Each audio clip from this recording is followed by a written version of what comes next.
Good Wednesday morning, everyone. We had some shower activity just off to our south and east last night. Those continue to move east away from the high plains. We are now in that dry slot of this next storm system. So that unfortunately will lead to some fire conditions today, as well as some high winds. If you thought the winds were bad yesterday, they're going to be worse today. Here's your temperatures right now: 49 in Amarillo, 57 in Canadian. Arctic front right now just knocking on our front door. It's going to stall out before it can get through the area today. So we are expecting temperatures to be on the warmer side. Winds are kind of at a lull right now. They're still breezy around 20-25 miles per hour, but they are going to ramp up this afternoon and just tear across the entire area. And that is when we're going to have a lot of hazards to deal with this afternoon. Dog walk forecast, not a dog today. We've got Sophie Grace up here. Thanks, Paula, for sharing a picture of your capuchin monkey here with us at Storm Surge 7.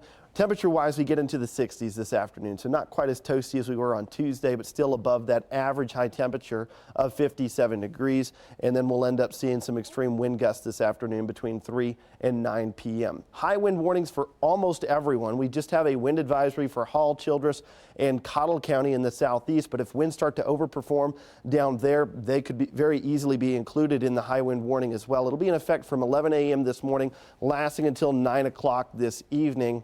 And then we have the fire weather warnings, or otherwise known as red flag warnings, for the entire panhandles. Not anything issued for a red flag warning out in New Mexico, but you guys actually dealing with the strongest winds today, so expecting at least critical fire conditions out there as well. Would not be surprised if you guys are in red flag warning criteria also. Here's your wind forecast for today. These are your peak wind gusts you could see, especially this afternoon.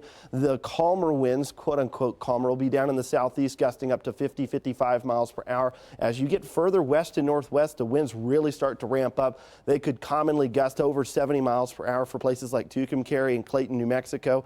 Clovis and Portales, there's also some guidance suggesting you guys could gust to around 70-75 miles per hour as well. But we'll be around that 60 to 70 range here in the Texas Panhandle, very close to where we were yesterday. That's going to lead to a lot of blowing dust out there, power outages from those galloping power lines, some wind damage certainly possible. The extremely critical fire conditions could lead to wildfires if we do get one going. It's going to be really difficult to contain, so snuffing it out immediately will be key for those fire officials. Travel concerns, I think that biggest issue for us. So with the low visibility from the blowing dust and that chance for those high winds to maybe tip over some high profile vehicles, make sure that you are traveling with extreme caution today, especially if you're headed west out towards the New Mexico state line.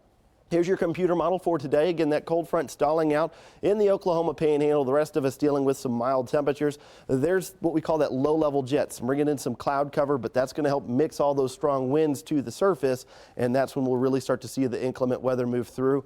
Overnight tonight, temperatures will tumble into the 30s and 20s, and then we've got that washed-out front that's going to make its way into at least a portion of the panhandles on Thursday. I think a lot of us still in the 50s and 60s with a southwest wind, but we are going to see some colder temperatures, at least clip the northeast panhandles. Our next weather maker, something to keep an eye on. We're still 5 days away from this coming to fruition, but another vigorous upper level low is going to dive through the desert southwest. That's going to bring at least some unsettled weather to us Sunday afternoon and evening. We have a dry line set up, so it may just kind of depend on which side of that dry line you're on, and that will determine what kind of unsettled weather you see. But the Storm Prediction Center does have that 15 and 30% risk for, yes, severe storm potential on your Sunday evening, especially off the Caprock in those lower elevations. Probably fire weather concerns the further west you get. So just make sure you're paying attention closely for the rest of this week for that storm potential. Could stay dry here in Amarillo, but we've got you at a 20% chance for some storms right now. Again, today is a weather alert day.